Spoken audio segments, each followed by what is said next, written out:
Welcome back to Interview Ninja Step 59, would you believe? We're going to talk more about how you can use Gestalt Psychology to empower yourself. We're going to talk also about some early aspects of becoming aware of other people's body language and thought paths. Now you're getting more of an understanding and awareness of your own thought paths. We're going to introduce a new concept of personal mental energy, which we've abbreviated to ME, on the possibilities that you can effectively manage your mental energy to pursue your goals. Relating this to interviews, because after all this is an Interview Ninja course, you can use your growing understanding of mental energy to monitor and optimize the use of your own mental energy before, during, and after an interview, and also use it to observe other people, especially the people who are questioning you and maybe making decisions about whether or not they're going to make you a job offer. The way we use our language is also important for a Gestalt therapist to understand. For example, depersonalization occurs when the client uses words like it and you. This takes away responsibility from themselves. Also, using disqualifiers like maybe, perhaps, and I guess take away your own personal power. The last technique I want to tell you guys about is the empty chair technique. It's one of my favorites.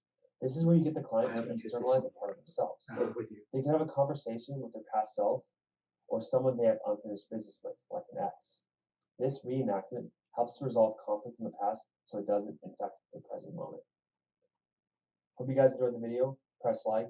Check out CBT, just let it run one more and time. Also ACT. Thank you, guys. Because this is relevant, because I'm talking to you at the same time. Yeah, Totally.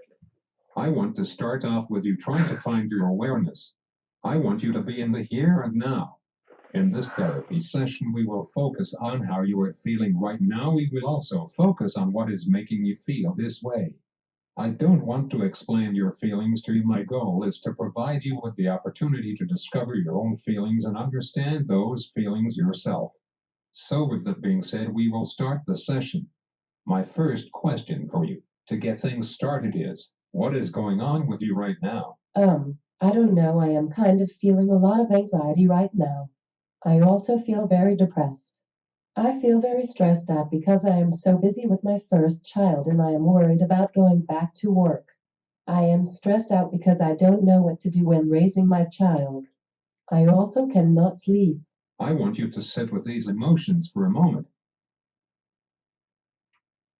Okay, now what are you feeling? I feel like I am constantly getting more anxious. I noticed you moved your hand. Stop there. I notice you move your hand. See, it does get it very particular. We're here to learn and not just laugh. So let's move on. This next YouTube clip is a typical example of what is uploaded onto the web by well-meaning people who discover Gestalt, but could themselves learn more about how best to use it. Particular thing. I'm back. Today we'll be talking about the Gestalt approach to counseling. Once again, I want to remind you that most counselors today are very, very eclectic. So they've learned a lot of different theories, a lot of different. It's just across, isn't it? We know we've made the same mistakes. Video, I thought I would just break down the Gestalt approach to She's therapy. got lots of lovely. It was developed by Fritz Perls in the 1940s, and he kind of felt that, you know that saying that the sum is bigger, or the parts are bigger than the sum. And I'm going to explain this more to you in a minute, but he felt like if people were actually not just talking about their situation, but experiencing. Watch her breathing. Okay, because I'm sure what she's got to say is probably quite good. I haven't watched this one. Okay, but she's very nervous about what she's doing. This is a lady who's very well-meaning and helpful to other people, and that she's very, very empathetic. So I can imagine her being a very good therapist to a woman that was in that situation where she's just had the baby and all the rest of it. So that woman would be better off coming to see her rather than the computer. But if you watch, talking about body language now rather than psychotherapy and Gestalt, if you watch her body language, You see that she's freaking out. well, she isn't so much freaking out. She's doing it because she wants to do it. She's not used to doing it. So she's pushing herself onto the edge of her comfort zone. But at the same time, you have to see the value. You mustn't downgrade her because she's not an experienced, presenter. So there's what people call passion in there. The way she's doing it. She's doing it because she's utterly committed to what she does. And she's gone beyond just counselling, Mrs. Brown from next door or whatever. So she wants to do it. She wants to help. But she's on the edge of her competence. Okay. Feeling it, being in the moment, they would actually have great insight and understanding.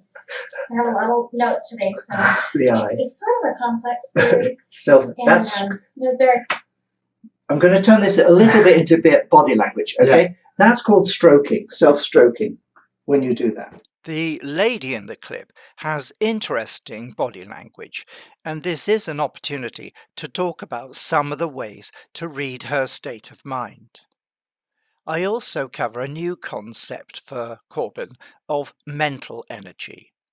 However, the camera was not set up correctly to see our own bodies, so the positioning and that sort of aspect we talk about is sadly outside of the visual frame. But I think it makes sense. So when you do that, you get comfort. People comfort themselves the way they sit. This is a very powerful position, actually. It's called completion when you sit like that. Okay. Yeah. And the ultimate completion is with the fingers like that. Or just sat like that. Yeah. This is real. That's why Buddha does it. It's like meditation style. Yeah, but it is. It's what's called completion. Try to talk to someone like this, I think you're a weirdo. Yeah. Well, they do. Well, you can compensate for that. You can achieve the completion with this. That's a conductor. So it takes the energy round. So you see people sitting like that. And then it's not so noticeable. It's a natural instinct. Is it if you have like a book or something and you feel like, is that the same thing? Yeah, you achieve the loop. I see the loop, but yeah. The more you distance yourselves from being closely with an object. Well, the thing is, if the loop's not complete, that's why people jigger. When the loop's not complete, the energy has to go somewhere, and people do this or that or whatever, or the excess stroke, or it's this. I don't know whether it's just because you've just said it. It feels weird to do that with my hands together. Yes, they're counters. You don't need to do that. If you're doing this, you'll close the loop. I swear I would have noticed that before if that was a thing. Oh, maybe not. It's the flow of energy. So. No, I know, but that's an interesting way to think about it, because that's like how electricity works and things. It's got to be in a loop, but there's not actually any energy leaving my body when I do this, apart from the energy which I'm using to move my muscles, and it's not leaving through the floor. So when we say energy, we don't actually mean energy. I do. But you're not actually completing a cycle of energy that runs around your body like this, nor when you have. I think you are. And what type of energy is that? It's mental energy. It's why you sleep, and when you wake up in the morning, you recharge your batteries, your mental energy, and it runs out through the day, or depending on what you do, or you can distort it with drugs and alcohol and stuff like that. But mental energy is a reality. I'm telling Corbin my own understanding and theory of mental energy, which I developed over many years of self-observation, plus watching colleagues in stressful situations. I wanted to find a way of thinking and behaving that enabled me not to feel tired and perform well even when working for several days with minimal breaks. that meant becoming mental energy efficient. Sometimes the world of work puts an awful lot of pressure on you, and you perhaps drive yourself too far. As a word of warning, you can take mind over body too far. And I very nearly killed myself doing it because my physical body and my subconscious shut me down through exhaustion. That's why I'm a great believer in be kind to your mind and finding ways for less stress and more success. It is there, and you can use these concepts, but as I say, be careful. My belief Yeah. is you have inside you a kind of nuclear furnace of energy.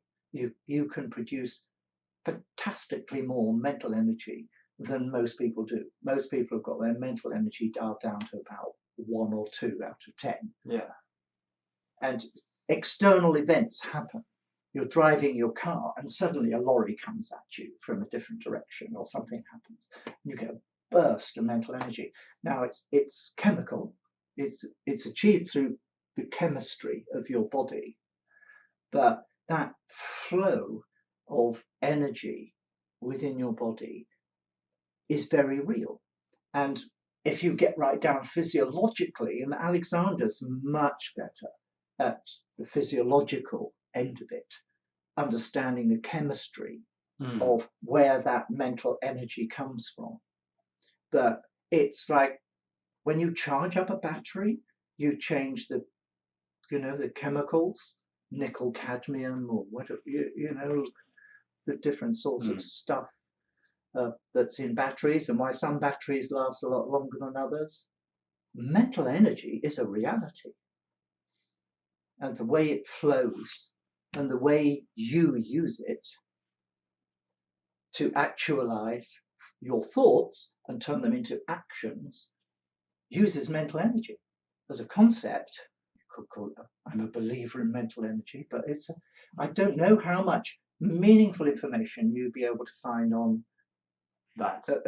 on the computer, on Wikipedia or whatever. But mental energy is what you run on. There's physiological, like food. If you eat food, you do this, you do that. But I'm aware that like you have a level of mental energy when you wake up, right? It runs down through the day. But saying things like the closed loop and the jittering of the leg makes it seem almost quantifiable, because suddenly it's running out, and that would mean that it's kind of it's not running out. You're wasting it. No, I know, but until you it's shorting out, right? Yeah, well, it's just that would make it seem like it's a battery that, like a bucket that fills up and slowly leaks out towards the end of the day. If you think of a battery's got a certain amount of power in it. Yes. And you can use that power, and it may eventually, in a 24-hour cycle, if your battery runs down. During that day, it's a resource that's available to you. I agree with that, but that makes it. I could use a battery for 50% of its lifetime, and I could be like, right, here's my battery at 50%. Like, this is how much my battery can do. That makes it seem like your mental capacity for a day has a limit. Yes, I think it does. But it leaks out at a rate at which you can prevent. So if no, it doesn't leak out. Your body it's used, or it's it reduces. Yeah. You need to recharge. You've only got so much. Think of a battery on a drill. No. I'm aware of how we're thinking about it. I'm just, that makes it seem like I could prevent my use of mental energy through like a jittering leg. Your waste of energy. But and then be more effective using it elsewhere. Yes. So that is a thing that you think. Yes. By doing that, you're preventing the waste. And therefore, I'm able to use more elsewhere. Yes. You'll see it if you watch politicians when they're Yeah, being I'm sure they don't interviewed. sit down No, like this, no, but- they don't. They don't. But also, very, very high achievers, you'll see, they have a kind of, some people call it karma. They have a peaceful karma of being able to be in like a state of rest. They're not letting it run through them. This step 59 has been to help Corbin think about his inner thoughts. It's a soft skill called introspection. There's lots and lots on the web about it, of variable quality.